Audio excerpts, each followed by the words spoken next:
Hi friends, welcome to our Tamil info. இந்த வீடியோவில் ஒரு சூப்பரான வேலையை பற்றி பார்க்க போகிறோம். ஓஎன்ஜிசிலேருந்து பார்த்தீங்கன்னா ஜாப் வேகன்சி அனௌன்ஸ் பண்ணியிருக்காங்க. இந்த ஓஎன்ஜிசி பார்த்தீங்கன்னா oil and natural gas company, இந்தியாவுடைய மிகப்பெரிய லார்ஜஸ்ட் கம்பெனிங்க. இவங்க பார்த்தீங்கன்னா இப்போ E1 லெவல் கேட்டகரியில் ஆட்களை தேர்வு செய்கிறாங்க. என்னென்ன கேட்டகரின்னு பார்த்தீங்கன்னா இன்ஜினியரிங் அண்ட் ஜியோ சயின்ஸ் இந்த டிசிப்ளின் பார்த்தீங்கன்னா ஆட்களை தேர்வு செய்கிறாங்க. இந்த ஜாப்புக்கு நீங்கள் ஃப்ரெஷராக இருந்தாலுமே அப்ளை பண்ணலாம். ஸ்டார்டிங் சேலரியாக பார்த்தீங்கன்னா 90,000 மேலே கொடுக்குறாங்க. அப்ளை பண்ணது பார்த்தீங்கன்னா ஆன்லைனில் தான் அப்ளை பண்ணணும். இந்த நோட்டிஃபிகேஷன் பார்க்கக்கூடிய லிங்க் வந்து டிஸ்கிரிப்ஷன்ல கொடுக்குறேன். அதே மாதிரி ஃபர்ஸ்ட் கமெண்ட்ல பின் பண்ண போயிட்டு பாருங்க. நீங்க இப்போ தான் ஃபர்ஸ்ட் டைம் நம்ம சேனலுக்கு வரீங்க அப்படின்னா மறக்காம நம்ம சேனல் சப்ஸ்கிரைப் பண்ணிக்கோங்க. இந்த ஜாப்பை பொறுத்தவரை உங்களுக்கு E1 லெவல் கேட்டகரியில பார்த்தீங்கன்னா ஆட்கள் தேர்வு செய்யறாங்க. இதுக்கான ஸ்டார்டிங் சேலரியா பார்த்தீங்கன்னா 60,000 கொடுக்குறாங்க. மேக்ஸிமம் வந்துட்டு 1,80,000 வாங்க முடியும். உங்களுக்கு ஸ்டார்டிங் சேலரி பார்த்தீங்கன்னா 60,000 மட்டும்தான்.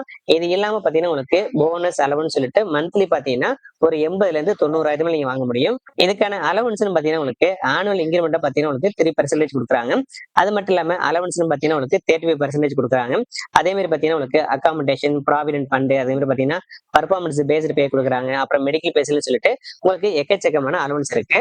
இந்த ஜாபுக்கான செலக்ஷன் ப்ராசஸ் பார்த்தீங்கன்னா உங்களுக்கு கம்ப்யூட்டர் பேஸ்டு டெஸ்ட் இருக்கும். இதை பார்த்தீங்கன்னா உங்களுக்கு ஆப்ஜெக்டிவ் டைப்ல இருக்கும்.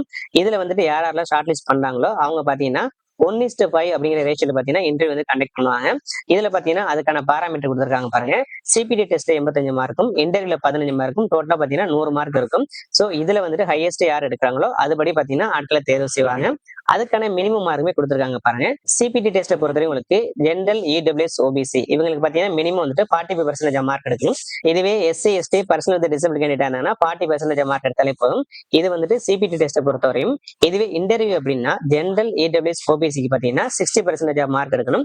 இதுவே வந்துட்டு SC, ST, personal with disable candidate ஆனாங்கன்னா 40% மார்க் எடுத்தாலே போதும். இதுக்கான சிபிடி டெஸ்ட்னு பாத்தீங்கன்னா உங்களுடைய சப்ஜெக்ட் ஓரியண்டா பாத்தீங்கன்னா மெக்கானிக்கல், கெமிக்கல், பெட்ரோலியம் சொல்லிட்டு அது ஓரியண்டா உங்களுக்கு 40 கொஸ்டின்ஸ் இருக்கும்.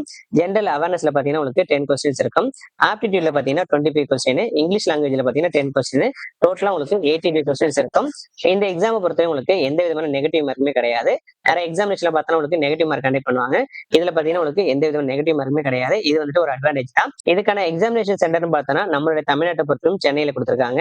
இந்த ஜாபுக்கு நம்ம ஆன்லைன்ல தான் அப்ளை பண்ணணும். அதுக்கான ஸ்டார்டிங் டேட் பாத்தீங்கன்னா 10/1/2025 இருந்துட்டு 24/1/2025 இந்த டேட்டுக்குள்ள நம்ம ஆன்லைன்ல அப்ளை பண்ணிக்கலாம். இதுக்கான சிபிடி டெஸ்ட் பாத்தீங்கன்னா உங்களுக்கு 23/2/2025 இது பாத்தீங்கன்னா உங்களுக்கு டென்டேட்டிவ் தான் அறிவிச்சிருக்காங்க.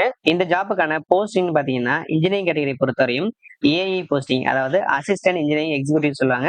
அதுல பாத்தீங்கன்னா ப்ரொடக்ஷன் டிபார்ட்மெண்ட்ல மெக்கானிக்கல் ஓரியன்டா எடுக்கிறாங்க. இதுக்கான குவாலிஃபிகேஷன் பாத்தீங்கன்னா graduate degree in mechanical engineering கேட்டிருக்காங்க.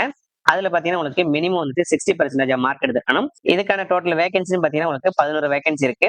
இதை வந்துட்டு கம்யூனிட்டி வாரியம் வந்து பிரிச்சிருக்காங்க. அடுத்து பாத்தீங்கன்னா இதுலயே வந்துட்டு பெட்ரோலியம் கேட்டிருக்காங்க. இதுல பாத்தீங்கன்னா கிராஜுவேட் டிகிரி இன் பெட்ரோலியம் கேட்டிருக்காங்க. அப்படி இல்லைன்னா அப்ளைடு பெட்ரோலியம் முடிச்சிருந்தீங்கன்னா இந்த ஜாபுக்கு அப்ளை பண்ணிக்கலாம். இதுக்கும் பாத்தீங்கன்னா மினிமம் வந்துட்டு 60% மார்க் எடுத்துக்கணும். இதுக்கான டோட்டல் வேகன்சி பாத்தீங்கன்னா 19 வேகன்சி இருக்கு. அடுத்து பாத்தீங்கன்னா கெமிக்கல் கேட்டிருக்காங்க. இதுக்கான குவாலிஃபிகேஷன் பாத்தீங்கன்னா கெமிக்கல் இன்ஜினியரிங் கேட்டிருக்காங்க. இதுக்கான டோட்டல் வேகன்சி பாத்தீங்கன்னா 23 வேகன்சிஸ் இருக்கு. அடுத்து பாத்தீங்கன்னா மெக்கானிக்கலே பாத்தீங்கன்னா ட்ரில்லிங் கேட்டிருக்காங்க. இதுக்கான குவாலிஃபிகேஷன் பாத்தீங்கன்னா மெக்கானிக்கல் இன்ஜினியரிங் முடிச்சிருந்தாலே போதும். இதுக்கு பாத்தீங்கன்னா டோட்டலா 23 வேகன்சிஸ் இருக்கு. அடுத்து பாத்தீங்கன்னா உங்களுக்கு ட்ரில்லிங்லயே வந்துட்டு பெட்ரோலியம் கேட்டிருக்காங்க. இதுக்கான குவாலிஃபிகேஷன் பாத்தீங்கன்னா பெட்ரோலியம் இன்ஜினியரிங் முடிச்சிருந்தாலே போதும். டோட்டலா பாத்தீங்கன்னா 6 வேகன்சி இருக்கு. அதே மாதிரி பாத்தீங்கன்னா உங்களுக்கு மெக்கானிக்கல் கேட்டிருக்காங்க. அதுக்கும் பாத்தீங்கன்னா 6 வேகன்சி இருக்கு. அடுத்து பாத்தீங்கன்னா எலக்ட்ரிக்கல் கேட்டிருக்காங்க. இதுக்கான குவாலிஃபிகேஷன் பாத்தீங்கன்னா எலக்ட்ரிக்கல் இன்ஜினியரிங் முடிச்சிருந்தாலே போதும். டோட்டலா பாத்தீங்கன்னா 10 வேகன்சி இருக்கு. அடுத்து பாத்தீங்கன்னா ஜியோ சயின்ஸ், இதுல பாத்தீங்கன்னா ஜியோலாஜிஸ்ட் கேட்கறாங்க. இதுக்கான குவாலிஃபிகேஷன் பாத்தீங்கன்னா போஸ்ட் கிராஜுவேட் ஜியாலஜி முடிச்சிருக்கணும். இதுல பாத்தீங்கன்னா மினிமம் வந்துட்டு 60% மார்க் எடுத்துக்கணும்னு சொல்லியிருக்காங்க. அப்படி இல்லைன்னா எம்எஸ்சி எம்டெக்ல வந்துட்டு பெட்ரோலியம் ஜியோ சயின்ஸ் முடிச்சிருக்கணும். அதுலயும் பாத்தீங்கன்னா மினிமம் வந்துட்டு 60% மார்க் எடுத்துக்கணும். அப்படி இல்லைன்னா வேற குவாலிஃபிகேஷனுமே கொடுத்துருக்காங்க. இதுக்கான டோட்டல் வேகன்சி பாத்தீங்கன்னா உங்களுக்கு 5 வேகன்சிஸ் இருக்கு. அடுத்து பாத்தீங்கன்னா ஜியோ பிசிக்ஸ், இதுக்கான குவாலிஃபிகேஷன் பாத்தீங்கன்னா post graduate degree in Jio physics முடிச்சிருக்கணும். அதுல வந்துட்டு மினிமம் வந்துட்டு 60% மார்க் எடுத்துக்கணும். அப்படி இல்லைன்னா எம்டெக்ல வந்துட்டு ஜியோ பிசிக்கல் டெக்னாலஜி முடிச்சிருந்தீங்கன்னா இந்த போஸ்ட் அப்ளை பண்ணிக்கலாம். அதுவும் இல்லை அப்படின்னா போஸ்ட் கிராஜுவேட் டிகிரி வந்துட்டு பிசிக்ஸ் வித் எலக்ட்ரானிக்ஸ் முடிச்சிருந்தீங்கன்னா நீங்க வந்துட்டு அப்ளை பண்ணிக்கலாம். இதுக்கு வந்து டோட்டலா வந்துட்டு 3 வேகன்சிஸ் இருக்கு. இதுக்கான ஏஜ் லிமிட் பாத்தீங்கன்னா UR/EWS பொறுத்தவரையும் அசிஸ்டன்ட் இன்ஜினியரிங் கேட்டகரியில 26 வயசு வரை கொடுத்துருக்காங்க. இதுவே நீங்க வந்துட்டு ஜியோ சயின்ஸ்ல அப்ளை பண்ணீங்கன்னா 27 வயசு வரை கொடுத்துருக்காங்க. அதே மாதிரி ஓபிசி பாத்தீங்கன்னா 29, SC/ST பாத்தீங்கன்னா 37 வயசு கொடுத்துருக்காங்க. இதுவே பர்சனல் வித் டிசபிலிட்டி பர்சனா இருந்தாங்கன்னா அதுல வந்துட்டு கம்யூனிட்டி வரைய பாத்தீங்கன்னா உங்களுக்கு 36 39 சொல்லிட்டு ஏஜ் ரிலாக்ஸேஷன் கொடுத்துருக்காங்க. அதே மாதிரி எக்ஸரிசன் பாத்தீங்கன்னா எல்லா கேட்டகரியுமே பாத்தீங்கன்னா காமனா 31 வயசு கொடுத்துருக்காங்க. இதுவே நீங்க ஜிஎஸ்என்ஸ் அப்படின்னா உங்களுக்கு 32 வயசு கொடுத்துருக்காங்க.